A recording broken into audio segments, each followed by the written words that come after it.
लाठीचार्ज हुआ, सर पे मारा। बिहार पुलिस बेतरीके से हम लोगों को मार रही है। 1 नेशन 1 इलेक्शन 1 पेपर 1 एग्जाम, हम लोग कभी भी नॉर्मलाइजेशन को मान्य नहीं देंगे। सरकार को इसे हटाना ही पड़ेगा, चाहे कुछ भी हो जाए।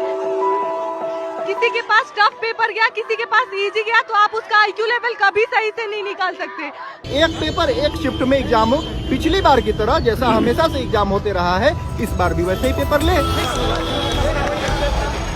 मैं इस वक्त पटना के गर्दनीबाग धरना स्थल पर हूँ, जहाँ BPSC यानी बिहार पब्लिक सर्विस कमीशन के अभ्यर्थी लगातार जो है वो धरना दे रहे हैं। इससे पहले वो तो सुबह तकरीबन 11:30 बजे BPSC दफ्तर के सामने धरना दे रहे थे, और अब जो है वो यहाँ पर यानी पटना के गर्दनीबाग धरना स्थल पर जो है वो धरना दे रहे हैं। यहाँ पर बच्चों की या छात्र छात्राओं की, अभ्यर्थियों की बहुत तादाद में जो है वो यहाँ पर आए हुए हैं, जिसमें छात्राएं भी शामिल हैं और छात्र भी शामिल हैं।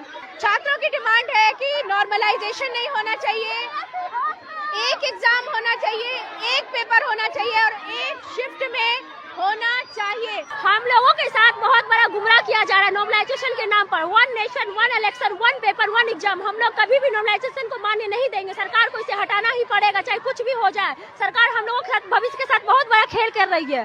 सरकार, कहाँ से आई है? मेरा घर सहरसा जिला हुआ, हम यहाँ पढ़ते हैं। पटना में रह करके हम लोग इतने दिन से तैयारी कर रहे हैं, मेरा फर्स्ट अटेम्प्ट है, और हम लोगों के साथ ऐसा और अन्याय किया जा रहा है। हम लोग घर से दूर होके माँ बाप इतना पैसा जोड़ के पढ़ने के लिए भेज रहे हैं, और हम लोगों के साथ ऐसा खेल किया जा रहा है सरकार के द्वारा। नहीं तो अब 2025 में हम लोग सरकार को होश में ला देंगे, सरकार खुद होश में आ जाए।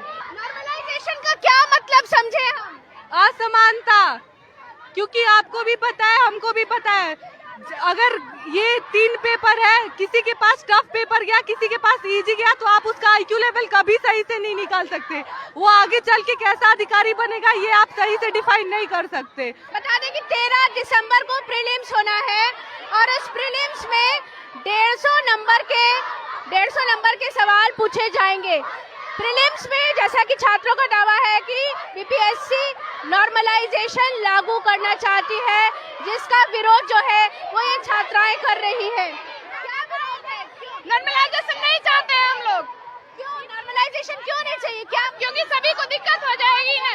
1 पेपर 1 एग्जाम हम लोग चाहते हैं, 1 एग्जाम 1 पेपर चाहते हैं, बस यही। No normalization. हम लोग इतने दिन से परेशान हो गए, सरकार को BPSC आयोग को डेट आगे बढ़ाना चाहिए। आयोग स्पष्टीकरण देगी, जो 3 बिंदु थे वो क्या है, ठीक ना, स्पष्टीकरण सिर्फ वो दे दे, हम लोग चले जाएंगे। जैसे कि आप देखिए, मान लीजिए कि मैथ्स में आप नॉर्मलाइजेशन लागू कीजिएगा, तो आप एक अगर परसेंटेज से एक क्वेश्चन पूछते हैं एक पेपर में, दूसरे पेपर में पूछती हैं, तो फिर वो एक तरीके